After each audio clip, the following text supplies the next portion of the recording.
When my husband finally went up into the attic, he found a nest. That's the only word for it. The insulation had been pressed down flat into the shape of a body. A person-sized hollow, worn smooth, like someone had been sleeping there for a very long time. And it was right above our children's room. And when he put his hand in the center of it, it was still warm. Welcome back. It's just you and me and the dark tonight. 3 true stories about the one part of the house nobody ever really looks at. The space above your head. The place where the footsteps come from when there's no one upstairs.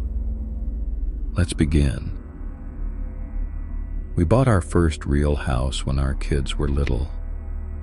A boy who was 5 and a girl who was 3. It was an older 2-story with a big finished attic space we used for storage, the kind of house that felt like a forever home the second we walked in. We were so happy there. For about the first month, the footsteps started in the fall. At night, after the kids were down, my husband and I would be lying in bed and we'd hear them up above us in the attic. Slow, deliberate, the unmistakable sound of weight shifting across the boards over our heads. The first few times we assumed it was the house settling, or the pipes the way you do. But settling doesn't walk, and these moved from one end of the attic to the other and back. So we did the reasonable thing. We assumed animals, raccoons, squirrels, something that had gotten into the roof. We called a pest control company, and a guy came out and spent an hour up there with a flashlight, checking for droppings, chew marks, entry points. He came down looking puzzled. He told us there was no sign of any animal up there. Nothing. No droppings, no nests, no gnawing, no way in that he could find. The attic, he said, was clean and sealed and empty, but the footsteps kept coming every night, and they started to change. They got heavier, more confident, and worst of all, they started to have a pattern to them. They'd cross the attic and stop, always in the same spot, directly over our children's bedroom, and they'd stay there for a long time. The weight of something standing perfectly still, right above where my kids slept.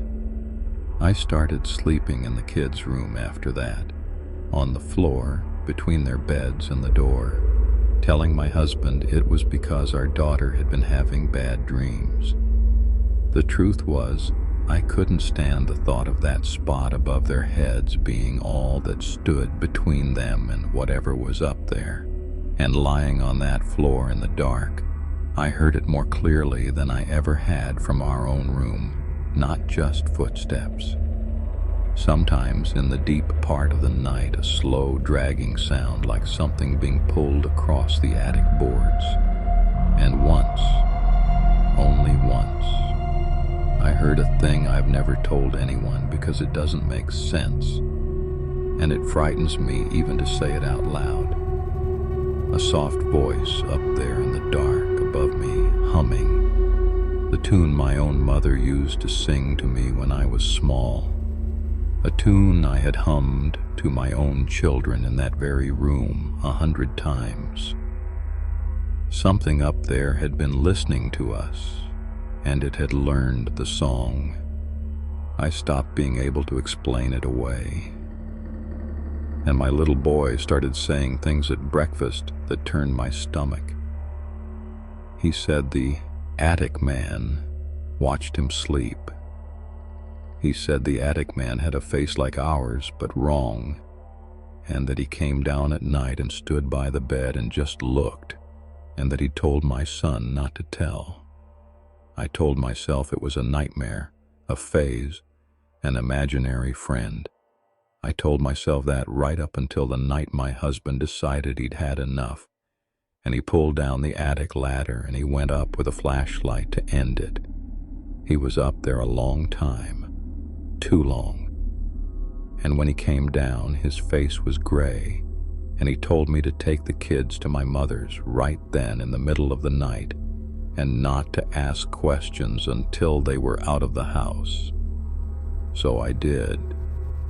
What he'd found was the nest, that pressed down hollow in the insulation, body-shaped, worn, smooth from use, and around it the small evidence of a life being lived up there in secret.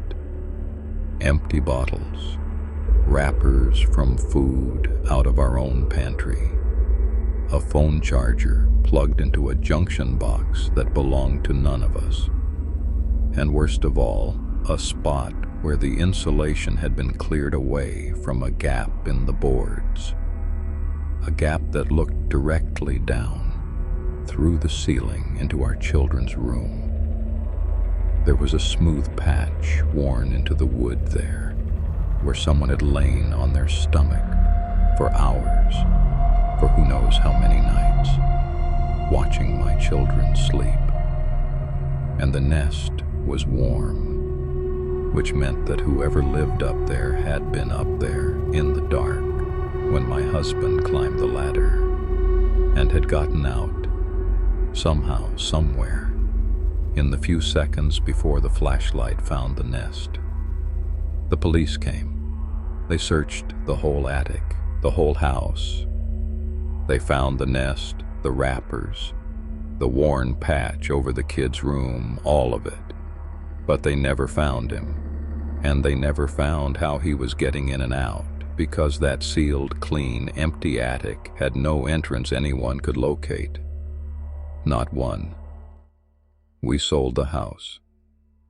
And for years my son drew the same picture over and over without me ever asking him to.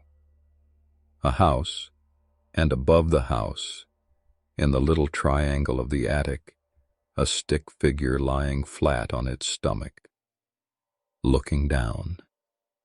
And underneath it, in a child's handwriting, he always wrote the same thing.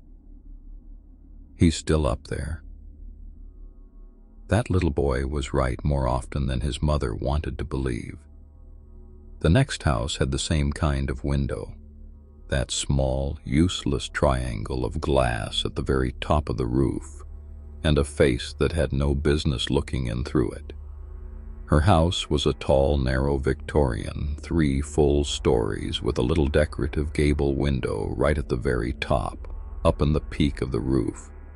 It was one of those windows that isn't really a room, just a small triangle of attic space behind the glass, way up high, no floor to stand on, barely tall enough to crawl into. She'd never given it a thought, until the evening she was pulling into her driveway, looked up at her own house and saw a face in that window, looking down at her. She froze in the car. It was a pale face, indistinct in the dusk, but unmistakably a face up in that highest window watching her get out of her car. And then, as she stared, it just eased back into the dark and was gone.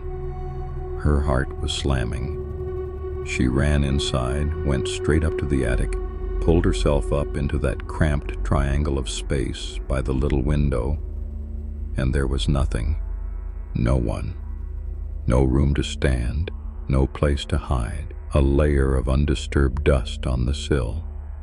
Just her, folded up under the eaves, looking out a small, dirty window at her own front yard, 3 stories down.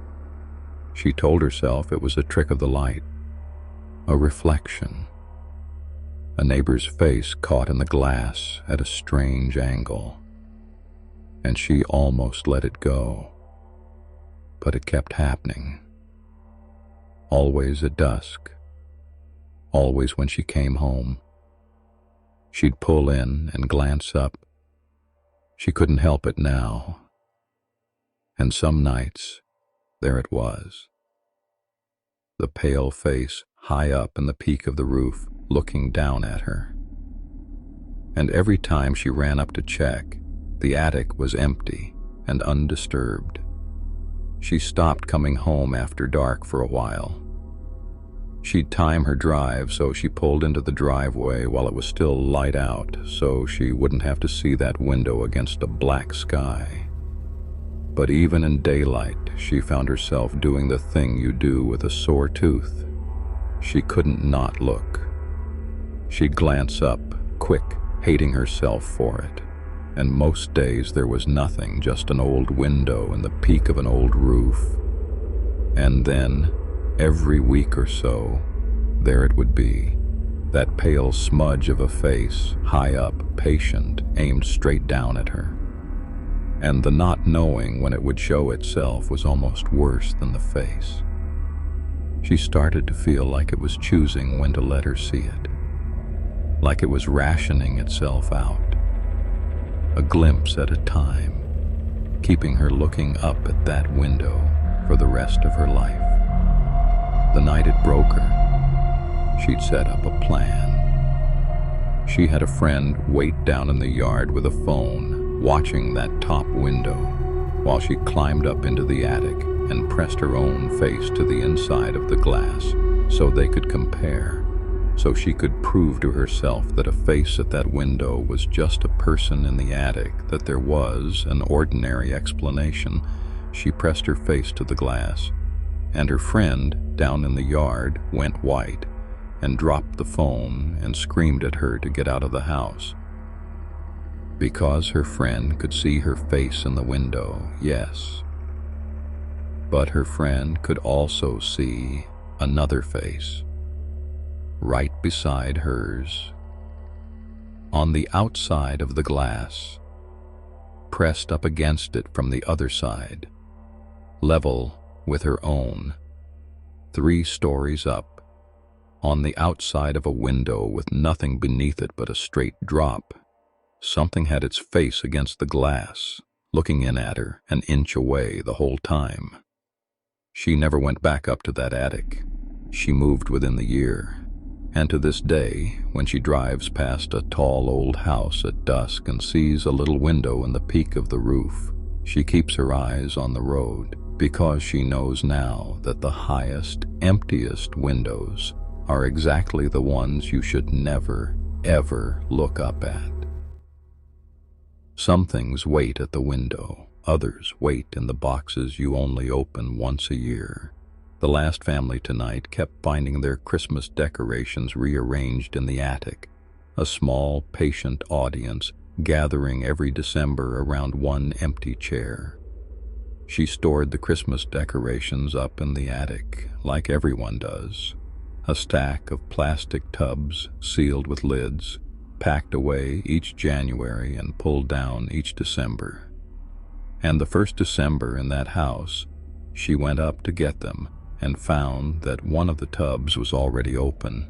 The decorations inside had been taken out and arranged on the attic floor.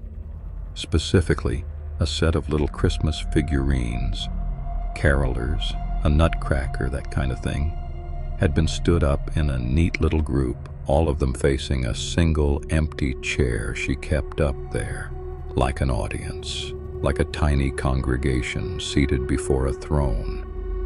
She figured she'd packed them wrong, or a draft had knocked the lid off, though neither of those explained the careful little arrangement. She packed them back up, sealed the tub, brought the box she needed downstairs, and forgot about it. Until she went back up a few days later, and the figurines were out again, arranged again, facing that same empty chair. And this time there were more of them. She'd only owned a handful of those figures, but now there was a whole crowd of small objects gathered there. Ornaments, toys, things from other boxes, all stood up in rows, all facing the chair. She repacked it all. It happened again. And each time the arrangement got more elaborate and more specific. She almost stopped going up there, almost just surrendered the Christmas boxes to whatever was rearranging them in the dark. But it was her late mother's ornaments in those tubs, things she could never replace, and some stubborn part of her refused to hand the attic over to a draft or a mouse or whatever she was still pretending it was. So she kept climbing that ladder, and she began to notice that she moved differently up there now. Careful in a way you're only careful around another person. Quiet, watchful, never turning her back on the dark end of the attic. She'd tell herself she was being ridiculous the entire time her body was behaving exactly like something that knows it's being hunted, because she started to recognize the figures. A tall figure at the front, made from a wrapped scarf and a hat, standing where a father would stand. A smaller one beside it. Two little ones seated in front. It was a family.